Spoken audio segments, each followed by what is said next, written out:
Welcome to Parkinsons, an athlete's journey. I'm Eric von Frohlich, founder of EVF Fitness and Row House, training with Parkinsons since 2020. And I'm Todd Vogt, Paralympic rower and coach, training with Parkinsons since 2017. Together we compare notes on training, recovery, mindset, and what it takes to keep showing up. Let's get to it. This podcast is not medical advice. Talk to your clinician before changing training, meds, or supplements. You're actually the one responsible in large part for making this podcast happen. Not literally this episode, I mean the whole concept. This is Ellen Minzner, the high performance director for U.S. Paralympic rowing team. Ellen was high performance director for all 5 years when I was on the U.S. Paralympic rowing team. And she's going to tell us about her experience as a rower, as a coach. I am super thrilled to be here.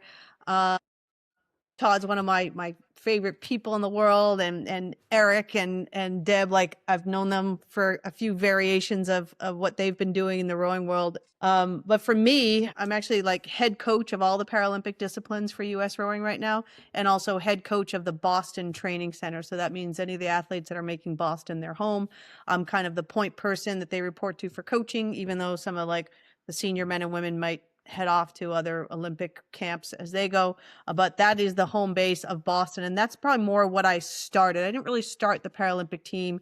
Paralympic rowing's been around since 2008. We've had some amazing people competing in para events before me. But I think one of the things that I did do when I got involved in the program in 2013 was to say, hey, we need a base of people, a centralized place of coaches and support, and a bit of a team feel, because people weren't really showing up at competitions and there weren't really all that many. So that's kind of what I started there. I'll back up just a little bit. I rowed in college at Villanova University, and actually was fortunate enough to go to Boston after my college training and fell in with a group of people who at that point were training at something called the Boston Rowing Center, which was really just the good graces of then Harry Parker, the head coach at Harvard, and Liz O'Leary, the women's coach at Radcliffe, because they had their experience with the national team they wanted to share with others. So they gave us a home within those college programs. So for athletes trying to make the national team. So I was fortunate enough to make a team. I made my first national team in 1991 and was on the team as a lightweight right through 1996. So that was really exciting for me. I got to see the world in a way that, few people do, right? You see the world through the lens of traveling as an elite athlete.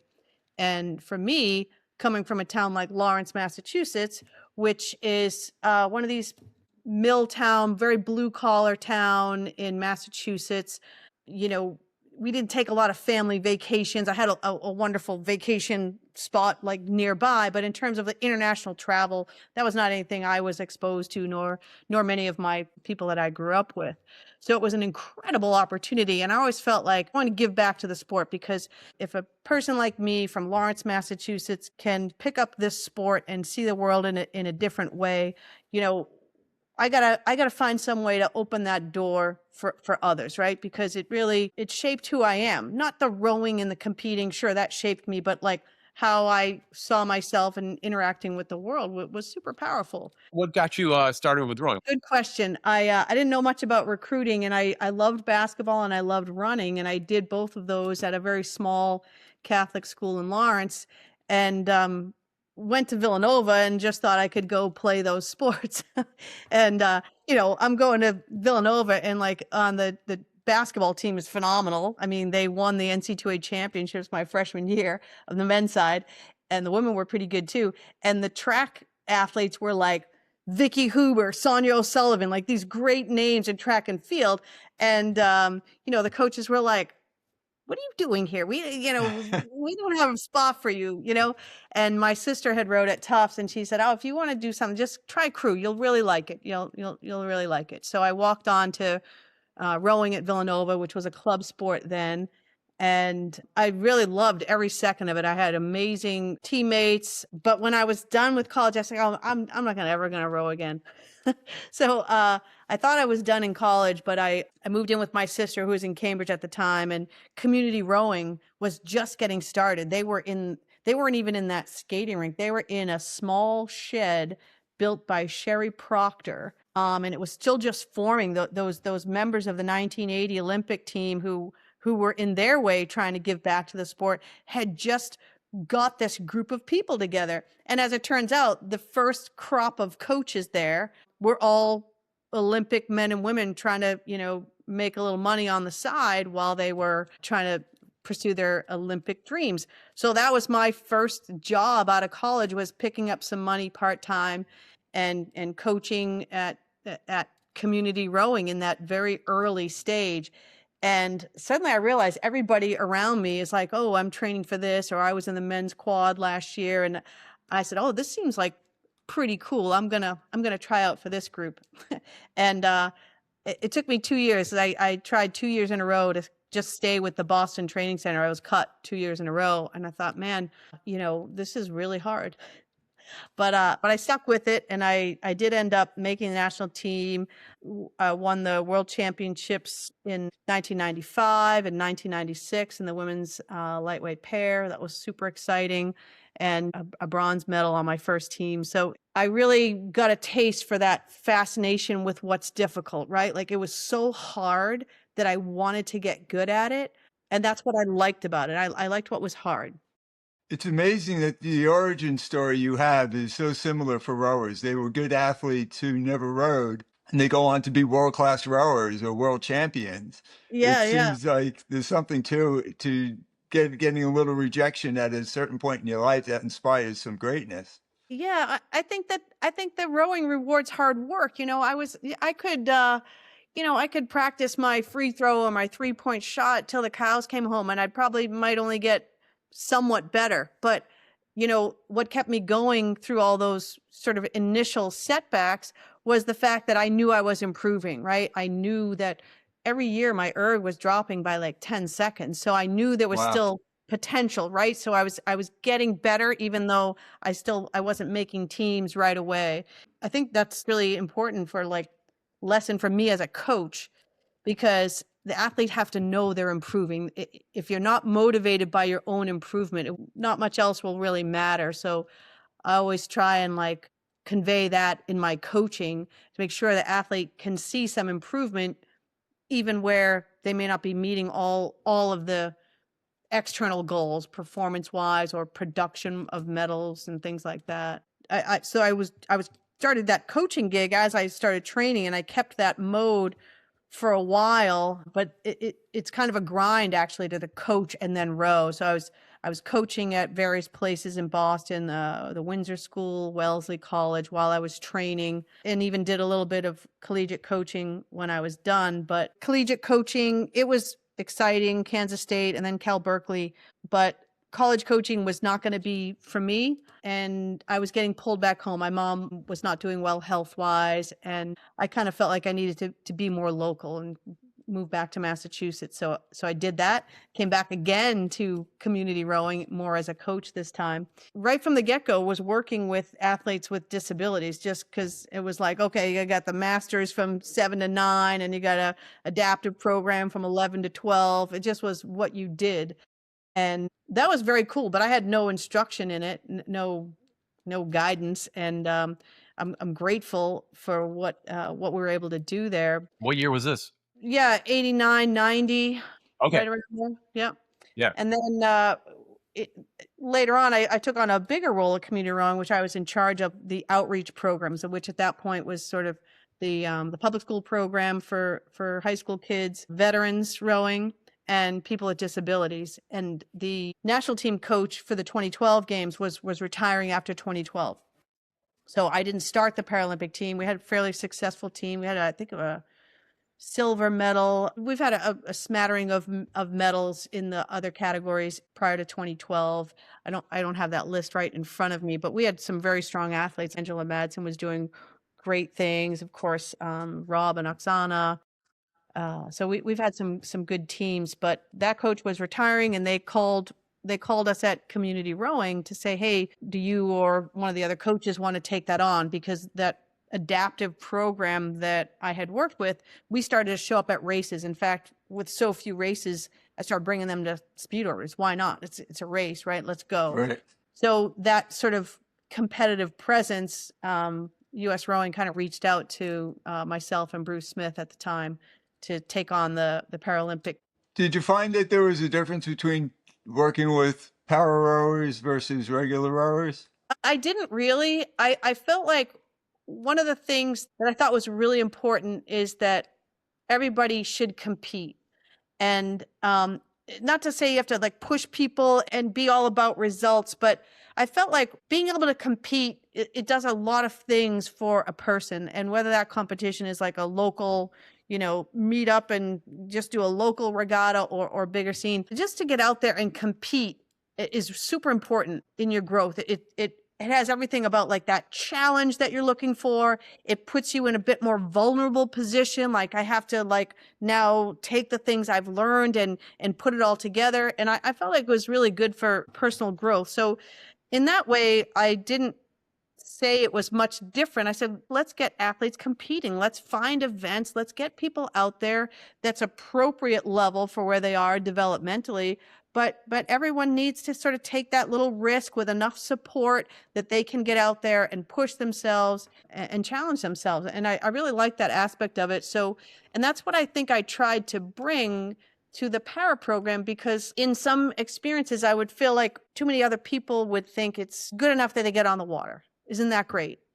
And Right, I it's kind of coddling to their Yeah. athleticism and to their motivation and drive. Yeah, and it's great for some people, but I also feel like after a while, you can't do just that. As rowers, we want to improve, we want to expand, we want to grow our horizon. And I thought that was a really important thing that maybe was getting a bit overlooked. And even early on, as I tried to do this job, I made the same mistake. We had this growing program, it's exciting. I thought, isn't this fantastic? We've got 12 people showing up to an adaptive rowing session. Isn't that great? But like, actually, it wasn't great.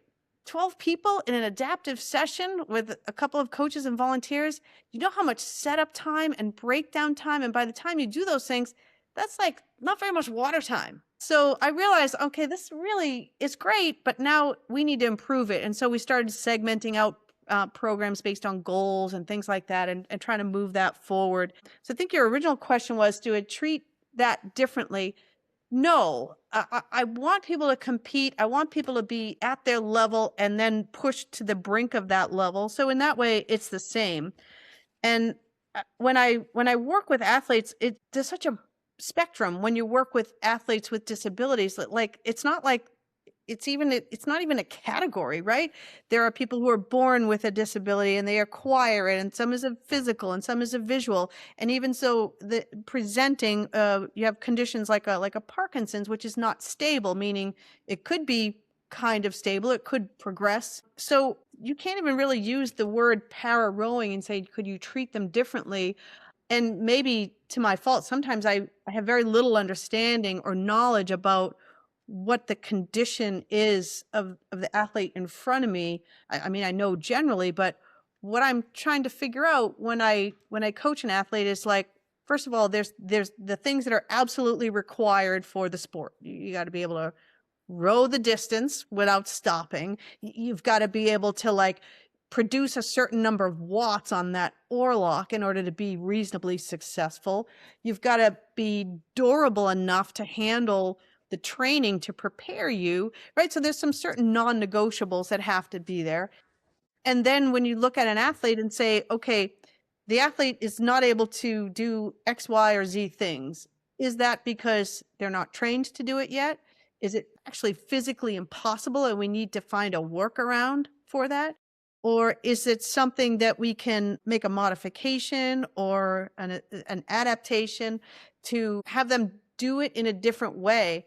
And I think that's the main thing, is because no matter what the background is of how a person comes to an elite level rowing program or any Paralympic type sport, is you have to look at what the demands of the sport are and how to help an athlete meet those demands where you think they probably have the physical capacity and the mental wherewithal to really compete at a high level, and then figure out how to make that work. And that's a really time consuming process where the athlete themselves have to lead most of that. I know really very little about Parkinson's or MS or spinal cord injury, but I've worked with athletes with all of those conditions or the impairments that they present, and I try to figure things out with the athlete. So I think that's a really big part of it. But that process alone takes so much time that I wouldn't even have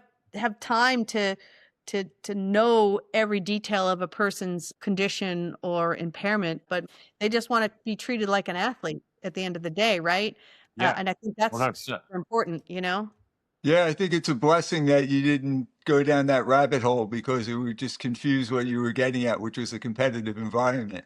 Yeah. And even like they were like, oh, you should be a classifier. Like, I don't want to be a classifier. You know, Todd was like, hey, Ellen, I think I'm eligible for the double.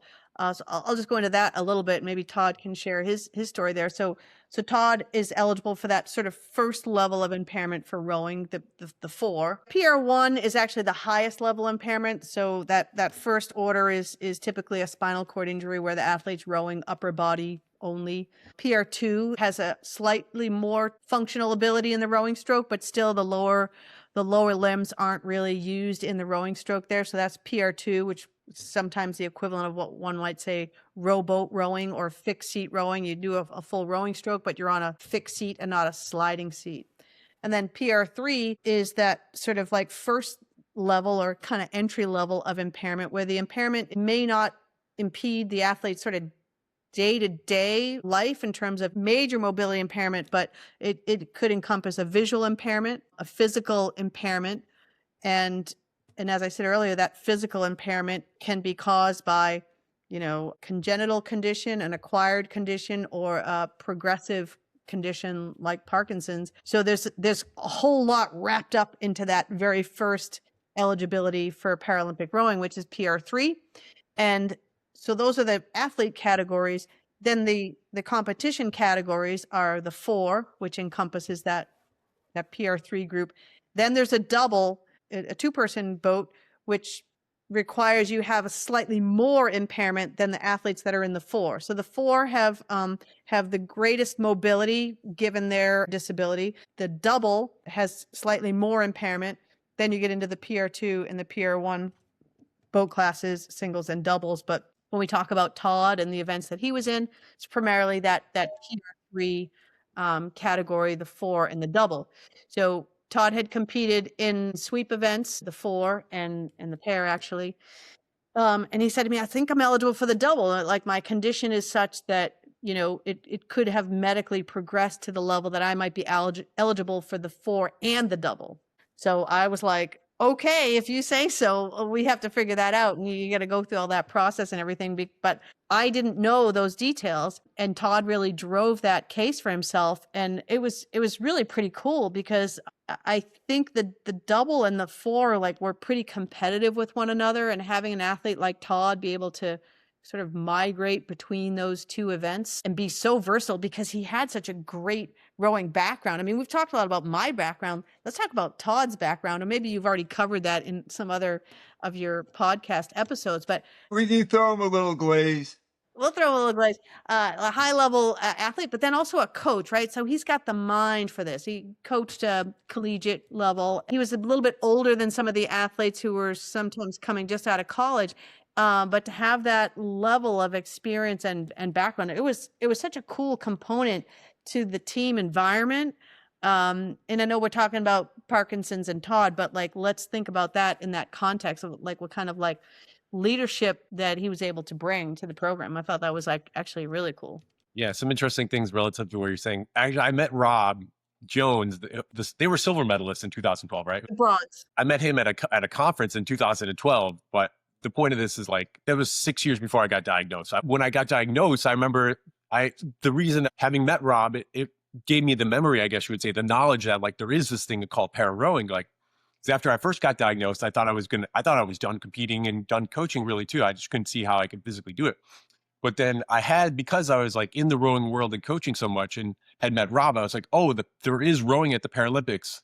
Like, what does it take to get into the sport? You know, so having met Rob, like, gave me a little bit of the knowledge to even think that this could be possible. Yeah. He's an incredible spokesperson as well. I think that rowing is a pretty obscure sport, right? It's not like we all just, take an afternoon and go watch our rowing race unless we have a friend, a family member or whatever participating. So rowing is still not super mainstream. And then you think about para rowing, probably every single one of the athletes that I've worked with, they came to it because of a story like that. Like Zach Burns, who was in the 4 in 2016. He was like, oh, I saw Dorian Weber in a magazine article. And I was like, that's what I have. I have a club foot. I'm going to go do that. Right. So it really takes so much of this kind of personal story, because I think a lot of athletes with disabilities, they don't know. And then they also don't know other athletes who've been successful having a condition that they have. And I think that that's a really big piece of it. So maybe even what you're doing here with this podcast is going to help somebody else, find it and understand that every case is so different. Some cases can make it to Paralympic level, some not, but it's still just connecting with people who've done it before you is super important in any field, quite frankly. But I think in particular, Paralympic sport and para rowing. One of the key things along the way was that sending you that first email. I remember being real nervous about it, because I sort of felt like this is going to start this whole process here once I take this leap. One thing I did before that, luckily, is I looked on, thank you to Concept 2, for having a huge database of scores out there. When I started thinking about this whole thing, I remember looking on, I was like, what are the 2,000 meter times, the 2K times on the earth for Paralympic rowers around the world? And I found like the British team, the Italians, the French, some of the American guys. I remember seeing the scores were anywhere from like 615 to 640. And I remember thinking at like a year or two before that, I remember pulling like something sub 630.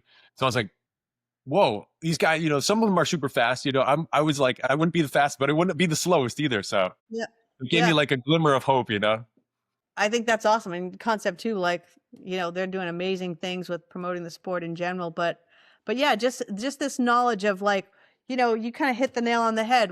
How do we feel confident to know we can go and do something? Well, you just have to always remind yourself, like, there's always going to be somebody way better than you and way worse than you. So just begin. I was maybe over eager when you emailed me, because the Paralympic team in general is 11 athletes. That's just the Paralympic squad itself. And then our pipeline across all categories is probably about 35 athletes deep that we're just connecting with at various levels. And that's taken quite a long time to build it even to that level. So you think about, like, of all the people engaged with sport and para sport, like the rowing pipeline, we still need to grow it. So our problem was like, hey, Todd, come on down, and I don't really want to do that. In your case, it worked out because you had all of the whole package coming into it, right? As in my experience over the years, I also don't like to skip steps. It's not always all that healthy to discover somebody from that initial email. And you were at a camp, I think that year. You were invited to selection camp that year. Having said that, the first time that camp in 2019, that was the first like national team camp I've been to. Even had been pretty experienced. And I mean, I've been through selection processes, but I remember like we went to the first camp in Boston in 2019 that summer, and I didn't know what to expect. Like, I'd never been to a national team camp. So we rode for maybe 2-3 days, and then suddenly we're doing sea racing. I'm like, whoa, this is like happening fast. How old were you at the time, Todd? I was 40, so that was 2019. So I was 45. So, and how many national team members were 40 years old? Oh, not many, but 2 people come to mind. My teammate from that summer, Andy, is the same age as me too, which is real unusual. He's got his own background too, being a hockey player, single leg amputee, like good athlete. The other guy is Russell Gurnett, who rode in the PR2 category. So the fixed seat rowing, but he's like Russell, he was like a 2 or 3 time Olympian at least, but he was like 10 years older than me probably. Yeah. I'm sure there's no one on the national team that was not with the regular rowing squad that's anywhere near 40. It's probably 30 they capped out at, right? There's maybe 1 or 2 outliers, especially in Paris. I was like twice as old as everybody, basically. Maybe on the U.S. squad, we happen to have a pretty young squad that year. But internationally, like the para sport in general, But yeah, that's true. That's Because true. the way people find sport is not through traditional pathways generally. Like people find parasport later in life after acquiring a disability or what have you. But you will see, I don't have a statistic on that, but I would say that the average age of even Paralympic rowing, especially when you get into the fixed seat categories, is probably higher than the Olympic rowing team for sure. And if you go across sports, it becomes even more apparent. Like you can be fairly successful as an older athlete in the Paralympic disciplines. I don't know the exact reason for that, but I would suspect it has something to do with people finding the sport through different channels and maybe even later. But also if the athlete pipeline, you can rise to the top of certain sports and really make a name for yourself. It happens a lot more on the Paralympic side than the Olympic side, I'd say in general. There are three like important occurrences that happened during like my sort of journey, which were directly relevant to you. You know, that first summer in 19, when we ended up in the para, Andy and I, like we went to the World Championships, which was awesome. I was like, my mind was blown when going to the boatyard, like seeing like Olaf Tufte and things like these guys that I idolize. Like I'm in the boatyard. I'm like, what am I doing here? How am I in the same boatyard as these guys? But I remember after we raced, we finished in 6th. There's only 6. We finished in dead last. Remember I came up to tell you, I was like, I was pretty bummed, but I remember saying something like, I'm coming back next year, you know? And you were like, all right, show me what you got, you know? So talk is cheap or something like that. So I was like, okay, I'm doing it. Sounds like Ellen. Also, similarly in 2022, same thing. It was even a little more dramatic in 2022 because in 2022, I was in the pair or the double, excuse me, with my partner was a girl named Pearl, a visually impaired athlete. And yeah, we finished in 5th in the world championships and in 5th out of 6, but it was like a disappointment. We had raced early in Gavirate at this race earlier in the summer in May, and we won all the races in Gavirate and had some reasonably decent time. So I think we had high expectations going into the world championship. So I remember like talking to you after that race, and I was like so furious how much work I put in that year, like how far, you know, and to have like so little to show for it. So that like really motivated me that following year. And that following fall, like in winter, like PR'd on my 6K, almost PR'd on my 2K. Like I didn't miss a single workout that whole winter. Like, and then I showed up for camp, like ready to go, you know? Yeah. In No, that 23. was like super exciting. I mean, I think like with rowing, the thing you can always do is you can go home and build a bigger or more efficient engine. You know, Yeah. you can do those things. And like from my own experience, like when I wasn't getting the results I wanted, I was like, I kept, you know, even people be like, oh, you should quit. You're done. You know, you got your bronze medal your first year. Now you'd like spare and stuff like that. Like I didn't have like a linear progression onto the national team, but in the back of my head, I'm like, yeah, but my erg is getting better. Like I can, you know, I took the times where I was not invited to camps and I was like, okay, I'm going to do last year's training program. I'm going to do the whole program and I'm going to compress it into 2 months. Like I was like, you know, try to do those things because that is the nice thing about rowing is you have the power to build your engine. And, you know, you might not be able to like build all your team boat skills while you're the only person home that's not selected for a camp or whatever. You can always build that better engine. And I really feel like that's what you did, Todd. You were like, you know, you really came back as, you know, real driven, but also like way fitter, way stronger, you know? Well, I think that's what you said at N22 at the World Championship after our race. It was just like, go home and keep doing what you're doing, basically. Yeah. Yeah, it's just persistence pays off. Like with para rowing, for people that don't know, all the team boats for para rowing are mixed, right? And you're basically rowing like with like. So PR3 race with PR3. So you've got your own training.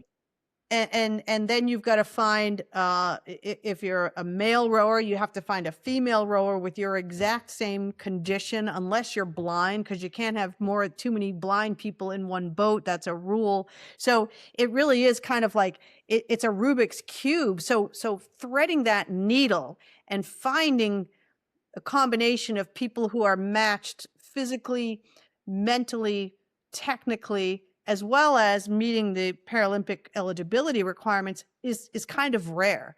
It takes a lot of work and a lot of recruiting. And that's what I'm trying to do now is build a pathway for people that there's opportunities to kind of match up. So I just felt like I could see that you had a lot of potential.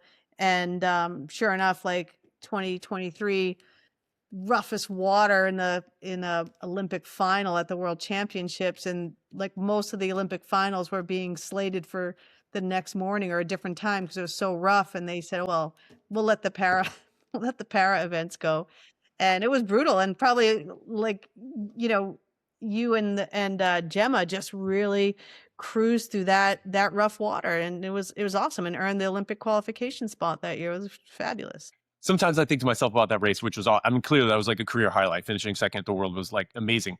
But I often think sometimes like the conditions in the final actually might have benefited us a little bit, just because we had big ergs, both of us, for sure. Both Gemma and I. So, and we didn't cruise on the course at 36, 38 strokes a minute. We rode at like a lower cadence. And we had rode actually in the basin. We did so much of our work in the basin, in the Charles River Basin, which is the sort of, this is like, the basin is down near where the Charles River empties into the harbor or whatever, the ocean, right? But it's also the roughest part of the Charles River where all the rowing crews train. So we did a lot of our work that summer in the basin. So we weren't fazed by the rough water on race day necessarily. We're like, all right, this is like another training day almost, you know? Yeah. And rowing, it's like an outdoor sport. Everyone's going to deal with those kind of conditions. And probably, there are maybe some crews that were, it was maybe more opportunistic for them. When you think about like trying to make sure though that you have a level playing field, I do feel like that rough water probably was no friend to many people. Possibly you could have made a big charge and go for it, but you have to play the game, right? Playing the game of racing 2K is super important. And with Olympic qualification on the line, for those who don't know, you still have to qualify for the Olympics. Just because you're on a team doesn't mean you go. So countries still have to qualify for the games. And for our event, you automatic qualification for the top 5 places at the previous World Championships. So the 2023 World Championships, very important, high stakes racing, because if you get that automatic qualification, then you can kind of prepare and spend that next year preparing. If you don't get that automatic qualification, especially in the US, we'd have to wait until the final qualification regatta in the Olympic year in order to know that we're qualified. So that really changes how you can approach the training. So gaining one of those slots was really important.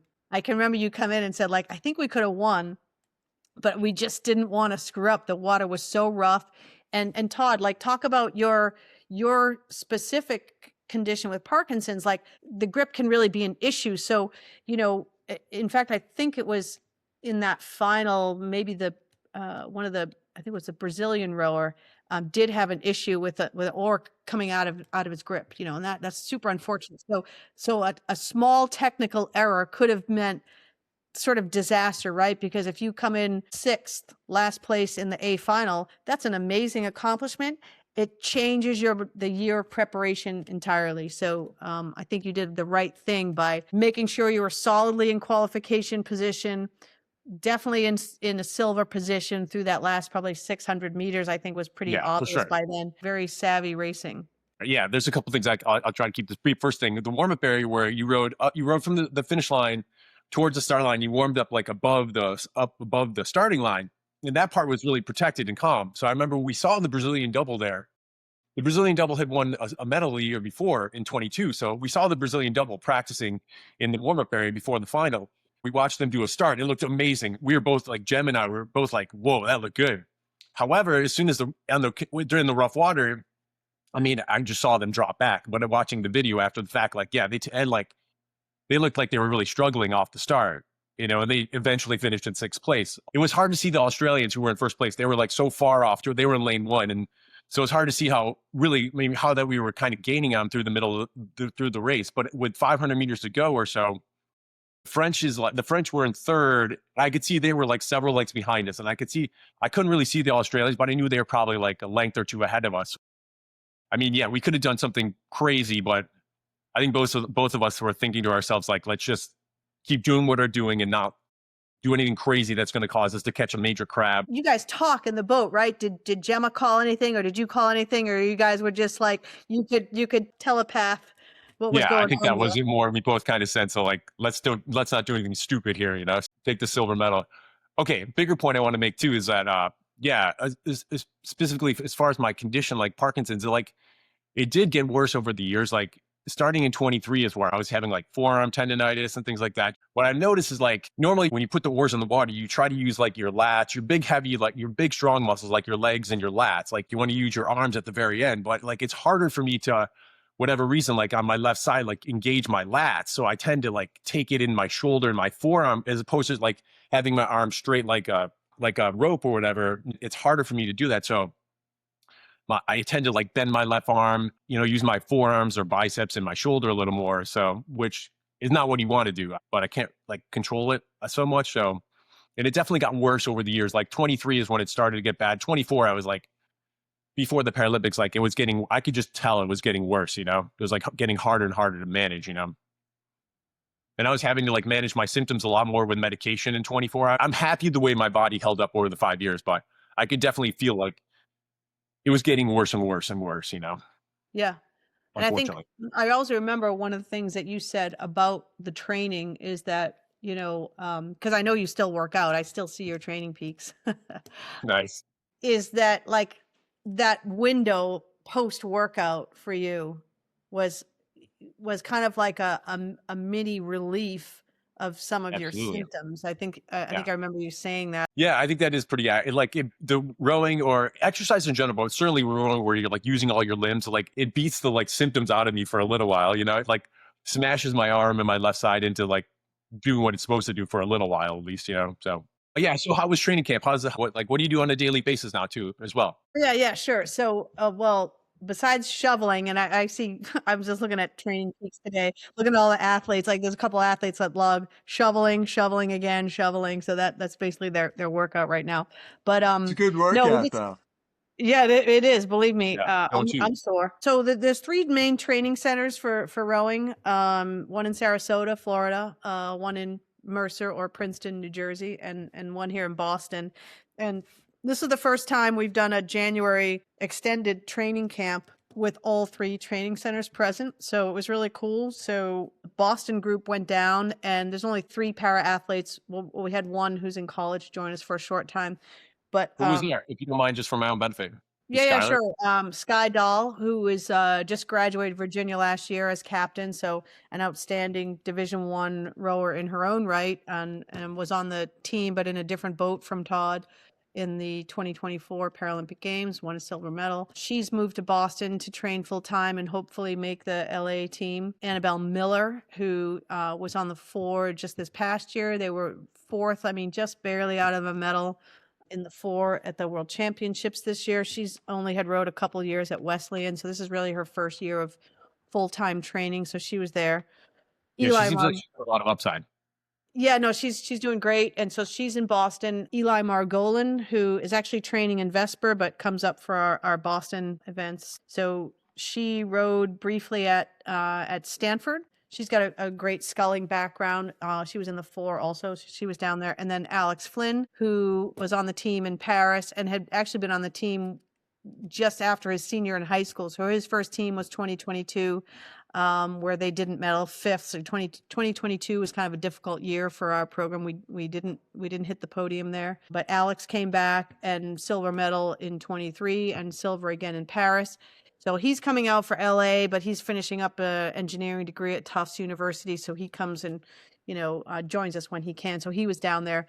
And so those athletes were there among the rest of the Boston Training Center athletes who are more on the Olympic side, like Christy Wagner, Emily Kalfels, Mia Levy, Andy LaRue. So that crowd is down in Sarasota. They're staying for a selection round, but we don't have selection right now. So our crew, Para, came back to Boston for like a round of winter training before we get back on the water in the spring.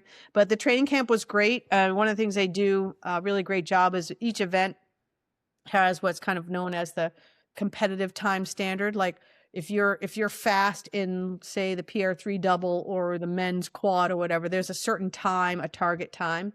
And when you're at a training camp like that with multiple events and boat classes, we can all be doing the same workout and we're all judged on our individual standard. So I think that was a lot of fun. We spent most of the time in singles and doubles and pairs among those 4 para athletes, but doing the same training as the Olympic men and women down there. And when it comes to race day, which we did every Saturday was, 4 by 2,000 meters at not quite full out race pace, but kind of approaching race rating. That was really great because each event, they would publish all the results and you would get not only a percent of your time standard, but a ranking of all 24 boats there. So mainly the small boats. And that was really great. So yeah, we might not have the PR3 women's single might not be the fastest boat class out there, but Sky was ranked like 10th compared to her time standard among the group, right? So it just, everyone is, so you're sort of on par, think about it that way a little. So everyone feels like they can be out there. They know that they're going for their own time, but they're also trying to see how they can stack up against their Olympic counterparts. I thought it was an awesome experience for us. Really great for me to kind of learn and be around Jessie Folia and Casey Galvanick, who are amazing coaches, and just kind of be in a different environment for all of us. I thought it was absolutely fantastic. I really hope we do it again. Yeah, with the time standards, you can do workouts where, if a men's single is 15 seconds faster than a PR3 double, whatever, you can stagger the starts to make it competitive as well, right? Make it fun. That's a little bit hard to manage. So in Sarasota, it's really just that 2,000 meter course with a little bit of run out room. So it's much easier to start everybody together. Everybody kind of crosses the finish line, and by the time the last wave is crossing the finish line, we were going in groups of 4, let's just say. So we're using both sides of the race course, 4 lanes from start to finish. Everybody regroups, 4 lanes across, finish to start in, 6 or 7 different waves. So it basically was like a giant loop of pieces. We didn't get a lot of coaching done. We're just filming and timing. But to do it that way was really pretty cool. Didn't they have a Colorado Springs camp as well? Yeah. We've been going to a sort of pre-winter training, strength and conditioning camp for a couple of years. We've been doing Lake Placid Olympic Training Center. They've been wonderful for us, and we decided to change it up a little bit and do the same camp out at the Colorado Springs Training Center, the Olympic Training Center there. One of the reasons we went there is because they have a high number of full-time Paralympic sports at that training center. So the Lake Placid one is mainly Olympic. They might have 1 or 2 para bobsled, but the staff and the athletes in Colorado Springs, they have a little bit more depth of expertise specifically in para. And the camp for us is intended to sort of set some benchmarks for the year ahead in terms of training, physiological benchmarks, and strength benchmarks. So I think that was actually really eye-opening to have access to the physiologist who works with Paralympic sport, like very, very different. And I'm only taking what I know as a national team athlete and what I've learned from other national team coaches. And like our training program is the same as what the Olympic pool does. And then I sort of adjust it a little bit as I see fit. But I really got my eyes open by really talking to Jeff Burns at the USOPC there. He's kind of the physiologist that works specifically with their in-resident Paralympic sports. And I learned a lot, specifically for how we've been working with Andrew Mangan, who's a PR1 single scholar for us. He's kind of got a high-level incomplete spinal cord injury. I said, well, this athlete's been working really hard, good head on his shoulders, strong rowing background prior to injury. And he's improving in these areas, but not in these areas. What are we doing here? What are we doing wrong here? And it was really eye-opening. So when you're in that PR1 sport class and you're really limited to that just upper body function. So they used to call that PR1 category arms and shoulder, right? So it's not even like fully leaning forward. It's really just the upper trunk, let's just call it. And what he said was that if we give an athlete that uses just essentially that one major muscle group, we give them the same training program where they're doing, maybe 14, 16, 17, 18 hours a week of training, and a lot of it is that low intensity. He said, probably that's just going to be too much. Could the athlete do that level of work? Sure. Are they going to improve though? And that is the key question. And I think I'm getting more confident in changing the training plan, not just to make sure that they can do it, but so that they can actually improve. Because the goal of training isn't just to get good at training. The goal of the training is to actually improve. And what they said was that recovering glycogen, and I'm probably not going to get this exactly right because I'm not a physiologist per se, but if that work, that volume of work, you're talking, 60, 70, 80, 90 minutes of steady state, low intensity, no problem. the way the body is going to respond to that expenditure, like that athlete's not going to recover in time for the next cycle. The way they recover and rebuild their reserves is going to be very different from someone who's sort of doing that work at that same heart rate range, using the full body stroke, the full leg drive on that sliding seat, full trunk swing, all of it. And he said that most of the Paralympic sports, even on the endurance side, so you got like your para cross-country skiers or your swimmers or your triathletes and all of that. Paracyclists. Yeah, yeah. He said, generally speaking, you could get really comfortable and don't feel bad about that this athlete's volume might look more like 10 to 12 hours a week. Now, that's a lot different from the Olympic training program. And you feel like, geez, is he not doing enough work, right? You got to forget about, it's not the volume of work that needs to be done. It's what the athlete is going to improve upon and actually do. So we've changed that program a lot. So we've taken some gambles. I hope they pay off. He's going to do a time trial in a month or so, go down to Sarasota in a month. But we've basically focused on very heavy weight training for him. Right now, during this heavy weight training phase, all of that low intensity steady state, which is pretty much the bread and butter of any rowing program, even a collegiate program right now, is doing a lot of steady state, a lot of building that aerobic base. I've said to him, that is completely up to you. You've got these 4 heavy lifts a week, and then you've got these 2 interval work. Any steady state you do is totally you. You want to rest? Rest.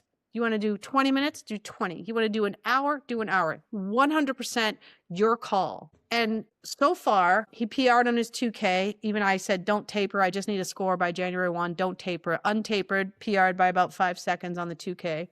Nice. PR'd on a 1 minute Watts test by probably not quite 10%, but a good jump on that 1 minute Watts test. So Nice. We have some indicators right now that this maybe is a better approach for this athlete. I heard someone say N equals 1, right? There's no para rowing. Like the sample size is 1. The experiment is 1. N equals 1. Andrew Mangan is an experiment. We have to figure out what makes this guy fast, or how can we make him faster? What training will he respond to? And we're still figuring that out. I feel as though we are hopefully on a right track here, and just trusting this. And he still does steady state. Like I see him in Training Peaks. He will do, an hour, even more than that, but it's completely driven by how he feels. He wants to do it, great. He doesn't want to do it, it's no problem. So his average hours right now are probably 10 or 11 hours a week. Whereas before I was like, man, we're not doing enough work. We're not going to make it. That's why we're not improving. It's not the case. It's not the case. I remember seeing in the build up to Paris, in both in 23 and 24, was averaging 20 to 25 hours a week, between cardio, between steady state, whatever interval work and weight training. It was the biggest weeks would be about 25 and the lower weeks were 20. Yeah. Yeah, no, it's true. And that's what Jeff, the guy at the USOPC said. He's like, Ellen, you're going to have to be comfortable. The both of you need to let go of the ego of I'm doing this Olympic training program and this is the volume. You got to understand it's about where the athlete can respond to the training and whether or not they respond to the training. That's where you have to live, and you have to be okay with 10 hours. But he said, make that 10 hours really consistent. So forget about this sort of cycling of oh, let's have this low week be 4 to 6 hours and the high week be 14 hours. He's like, no, cycling down the intensity, but just be as consistent as possible with that sort of 10-hour sweet spot. And he said, you might find some benefit there. So I thought that was really interesting. Yeah, as you said, ultimately it's about getting results, right? It's ultimately about getting faster on the erg or getting faster on the water. And so sometimes, you have to do things that are unique for your own physiology. For myself, I found what I just need to do was just as much steady state as I could cram down my throat, basically. I was stronger. I remember we did strength testing. I was pretty strong always, relatively speaking. And I could generate, my 1 minute was pretty good, but as fit as I was, I could, the more steady state I could handle, the better without breaking myself, basically, I think you stumbled upon something that has a lot of efficacy, is that on elite level athletes, giving them the latitude to choose whether to work more. They're already motivated. They're already inspired. They're already driven. you give them the latitude to adjust and modify their training volume and the training intensity, and they have a tendency to have a better read on it than the coaches. From Yeah. they know their body and they know what they need to do. Yeah, yeah, more so than we have all kind of metrics. You got training peaks, you got your watch, you got your whoop. There's any number of things that can give you that, but I agree, and I think that's kind of how we analyze and how we understand whether or not an athlete is responding or has responded to training. Like that's like the next thing. So it used to be, what did Katie Ledecky do for training, right? I got to copy that training and that will work. Okay, so that's just training prescription, right? That's just, here is the workout. That's such a small piece of it. It is the implementation of that training program, and then how is the athlete responding? That's the real science. So we're starting to look at things with rowing of like, these little sort of warm up routines, that how you can gauge if the athlete is ready to train or have they not fully recovered. One of the things we did in Colorado Springs is we used these force plates. Yeah, I saw the videos. Yeah, I saw on Insta. Yeah, exactly. Yeah, so what they were doing with those force plates is you just do a counter movement jump, which is you basically start from a standing position, go into a squat and jump as high as you can. And we had PR1 and PR2 athletes there, and their version of that was a push-up. So you start in a plank position, you sort of go down and push, right? So trying to get a little air time on that push-up. So what they do with that is not so much measure and try and necessarily get better at the vertical leap. It's looking at things like the rate at which the athlete turns around. And so they did that every single day before training, 3 counter movement jumps on that plate. And then it tracks all kind of metrics with that. And they said it's a pretty good predictor of injury, right? So you see this athlete, we're in this, very intense 10-day training camp together. Like everyone's kind of good. And then as you see, we probably weren't there long enough to see a real trend per se, but you'd use that and say, hey, this athlete is not ready to train today. That it's a lower metric there. So we're going to adjust that training today for that athlete. And I think the more we get better at that, the more we're going to see some breakthrough performances. And I think with para, we really have to, we don't have a choice, right? Our pipeline is small enough, and even our team is small enough that we can't afford to lose even one person to injury. We can't. For a lot of sports, big tryouts, hundreds of kids going out for the U23 and the U19 rowing programs in the country. And then they're kind of primed and ready to go out for an Olympic squad. And our pool is so small that like one athlete retiring, one athlete injuring, the program is vulnerable to not being able to form highly competitive team boats. And that's what I think is really important for us, is making sure not only we can monitor this training and see how we can do a better job optimizing, not just a PR1, but kind of anyone.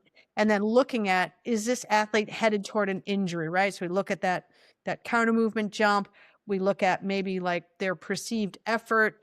We look at a whole number of things. We say, okay, can we get the training done? Can we back off here? Can we get this athlete training in a different mode and make sure that we can optimize their sessions for them? And are they ready to do the session? And not only that, on the flip side, are they ready to do more? Right? That's something I don't do a lot of, but I feel I'm getting more and more confident in knowing, it's easy to see when you see an athlete every single day. Hey, all right, you look like you haven't slept, or, all of these things. All right, you're going to do steady state. We're going to do something. That's easy. Sort of scaling back training is easy. When do we know it's time to go? Hey, one more set. Let's go. Step on the gas. We know that's going to be very cool. And I feel like we're getting close to that, because as we look at different interval style training that can be done, and maybe, for example, if the training session is long intervals, like say 4 to 6 minute intervals in a workout session, can everybody do a different version of that where everyone's going to have the right dosage for them based on their profile, based on where they are that day, and then still recover at the same rate to be everybody ready for the same session the next time? I think there's going to be a lot to that. And I'm excited. I've done that with Andrew a little bit, saying like, hey, you feel good? One more set of 30 on, 30 off. And it's been great. Sometimes that's his best set. So I feel like we're just kind of scratching the surface of living in the moment with these athletes and knowing when to push, knowing when to dial things down a little bit. I think that's a super exciting part of my own learning, when an athlete can really engage in that process and set their own course with the help of the physiologist. I think would be hopefully exciting and compelling that, we need people to stay around for 2 Olympic cycles in order to get really good. So I think that's what we're starting to see. There's good investment, there's good financial support for athletes now. So, in your first Olympics, you'll learn a lot. Your second Olympics is maybe where you can really shine and you really can put everything together. So that's the goal, is being able to keep athletes healthy and optimized, for two Olympic cycles. Do you tap into HRV at all? Not so much as a standard metric. I know that different apps out there, I think they're really good for an athlete to follow themselves, but we don't have a standard for that within the rowing and the coaching side of things. We do lactate testing, so we'll be looking at lactate production and those pretty standard thresholds there. That's one key thing. We look at resting heart rates. So the HRV calculation, I think, is different depending on the device or app that you have. I think it's an amazing measure, but right now it's not standardized to the point that we use it among the national team coaches. I use it myself. I try and track my own, and I think it's actually has a lot to do. And it, I think, quite frankly, we think about performance and health. We probably ought to think about them a lot more together, general health and general performance, but we don't use HRV in terms of a rowing metric right now. I want to go back and mention one thing you were saying before. Like, it seems like with a sort of vanilla or a general training program that you get maybe 85% of the way you need to get 85, 90% of your speed. Once you get to a certain level as an athlete, if you want to crank out those last couple percentage points, that's when I think making subtle tweaks designed for an athlete can be really helpful. For example, I didn't make the 4 for Tokyo. I missed the selection was like 3 seconds. It was like 3 seconds. I did the math on it. It was like 1.5%. If I'd gone 1.5% faster, I would have gone to Tokyo and hopefully won a silver medal. In 23, we finished in second behind by like 8 seconds, which is a huge margin actually for rowing. Yeah. But even still, that's like 1.5%. Yeah. In a closer race, like if 1% in performance improvement can go from no medal to a medal, or a silver medal to a gold medal, or making the team or not making the team. That's what it is at the top. It's always that, like, that's the part that takes the longest to get. And that's the part that you have to stay in it long enough, because there's a lot of externals in rowing, right? The stars kind of have to line up for you. You've got to get that work put in. And a lot of things have to go right on race day too. So that's kind of like the beauty of it, and the drama of it, right? Is how it all plays out on that race course. Yeah. I think that's the fun thing about watching the Olympics and Paralympic races, is that, you're like 4 years or maybe even longer. Like for some athletes, the Olympic final day is like, it's one day. Everything has to come together on that one day, Yeah. Yeah. And super interesting. Not only that one day. So if you know anything about rowing, the World Championships is typically a week long. So you might have a preliminary round on, say, Monday, and then maybe there's a semifinal round on like a Thursday, and then you race on a Saturday or Sunday. So that's great. That's like country club type setup, right? In the Olympics, which is like the most important one, the Olympic Games are structured somewhat similar, not exactly, but the Paralympics, 3 days of racing. So when you think about, like, we got to prepare, you're going to have a heat, a semifinal, and a final. Friday, Saturday, Sunday, or whatever it is. That's 3 days where you've got to strategize to go wire to wire 3 days in a row. It's really, really different. So the approach, people are like, oh, how do you feel about LA being 1,500 meters versus 2,000 meters? Like, I don't care, because the para racing is a little bit longer. So physiologically speaking, I don't think it's all that different. But that's a big difference when you say, I have to do a 1,500 meter piece all out 3 days in a row. It's a lot different from saying I'm going to do a 2,000 meter piece all out 3 days in a row in order to make sure I get myself on the podium. I think, for me, I'm excited about that. I should mention one thing about that, just in case anybody who's listening or watching. 2 kilometers is the standard distance in rowing for Olympics and Paralympics, but due to the physical setup of in LA, in the Long Beach, whatever shipping canal there, it's only 1,500 meters long. The racing for the Olympics and Paralympics is just going to be a 1,500 meter race, as opposed to the standard, which everybody trains for, the 2 kilometers. So Yeah, and you have to qualify based on a 2,000 meter race, and then you're going to come and do 1,500. So I think, you know, for the speed events, like let's say like a men's 8, like I think there's going to be a lot of different tactics. You'll see a lot of different things there. I don't know how happy the Olympic events are about it, but certainly it'd make a bigger impact on the boats that are already traveling at the super high speeds, because that's 25% less, you know. We'll see what the other programs do, but we're still looking to qualify, right? We didn't qualify a double this year, so we only had the 4 at the World Championships this year, so we're hoping to qualify for more events. And among those events, some of them will be, would say, like bubble crews, right? Like they're not guaranteed to be even in the A final, so those will be the ones that got to be prepared to go full out 3 days in a row of racing. As a wrap-up question, Ellen, because you've done so much with yourself as an athlete, and you've done so much work with athletes. How do you overcome adversity, or help your athletes overcome adversity? And we'll try to apply some of those lessons to Parkinson's. First of all, you got to listen to athletes. You know, people need to be heard. And getting through adversity, I just try and remind people of focusing on the things that you can control right here, right now.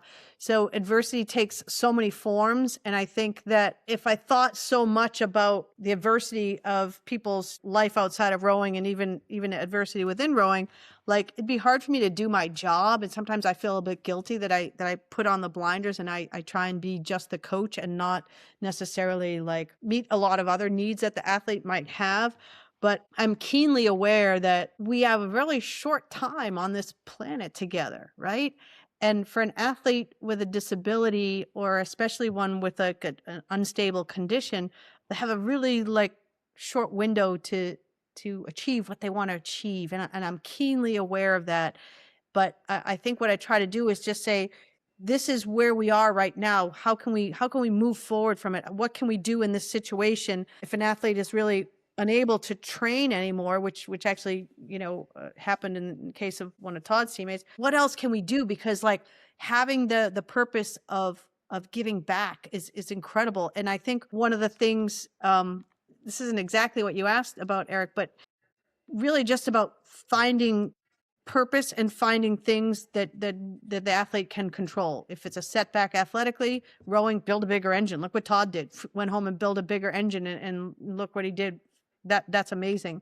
If it's other life setbacks or things that you know happen that are beyond your control, you know, just finding meaning in those moments. And I'll say this about the Paralympic Games. I used to say like, hey, this is an injustice. Why shouldn't the Paralympics should be part of the Olympics and have all of that, you know, everything should be one event. Why is it separate? Why is it 2 weeks later? Why? I really was, you know, felt like that was like a personal thing I should try and change. And then I think I felt that way a little bit after Rio, but I think by the time I was coming into Tokyo, I was like, no way. The Paralympics is the greatest thing you'll ever see, and there's nothing else like it. It cannot be intermingled with the Olympic movement in that same way where everybody would be in one place, because you lose it.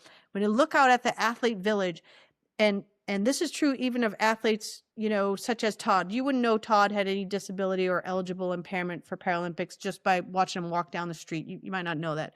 Even for people at that level of disability, which they still have a high, you know, very mobile, no real major impairments, it changes. It changes people. They all come away with this sort of sense of like the sort of social justice is just baked right in. Everyone's like, why can't the world just be like this? You go in that cafeteria, there's low trays, there's high trays, there's people eating with their elbows, like anything goes. It doesn't matter, right? The world is just built for them. And everybody's there to perform, and no one's saying, oh, geez, what happened to you? It's sort of, hey, how was your final? Oh, that was a rough race or whatever. And most of the athletes come away feeling like, in a world where we often, and I say we, like, I think I'm part of like society, like in the bad way, like we expect people to just manage their disability, or we don't really talk about it. In the world there, it's okay to embrace the fact that you have a disability. Even you might have a club foot. Okay. Or you might be in a fully motorized wheelchair, you know, that some sports have. It's normalized. When everyone is allowed to be themselves, right? In this environment where like you're fully okay because we got you. We can transport you. You can eat your own food. You can choose your food. You can do anything, right? It allows you to just be fully who you are instead of being in the shadow of the Olympic team or in the shadow of a society where nobody can be bothered putting a ramp in or whatever. I think that the Paralympic Games, if you look at it through the lens of like, I'm a minority there, right? I'm a minority. I don't have a disability, even though I probably will at some point in my life. We all will have some impairment, you know, as we age. But to just watch that whole amazing sea of people of every kind of disability. When I got back from Paris, I was actually like, man, where are all the people with disabilities? I was kind of like, it's so rich what you see, and you can't never recreate that, never. So the Paralympic Games, and it's also a fraction of the ticket price. So I say greatest show on earth for half the price. If you're feeling boxed out of Olympic ticket sales for LA, go to a Paralympic game, pick Paralympic sport. It's absolutely incredible. And that wasn't what you asked me, but I ended up talking about that anyway. So sorry about that. I agree with you. I think you nailed it right on the head. You have to control the things you can control, and then just accept the other things that you can't. The essence of the serenity prayer. Yeah, exactly. Well, thank you so much for being on with us. You're a wealth of knowledge. You're an incredible person, and we really respect and value your friendship. And it means the world to us to have access to someone like yourself. If this episode helped, share it with a coach, an athlete, or someone who needs a little momentum. And if you have a topic you want us to tackle, send it in. We'd love to hear from you. Thanks for listening. Catch you on the next one.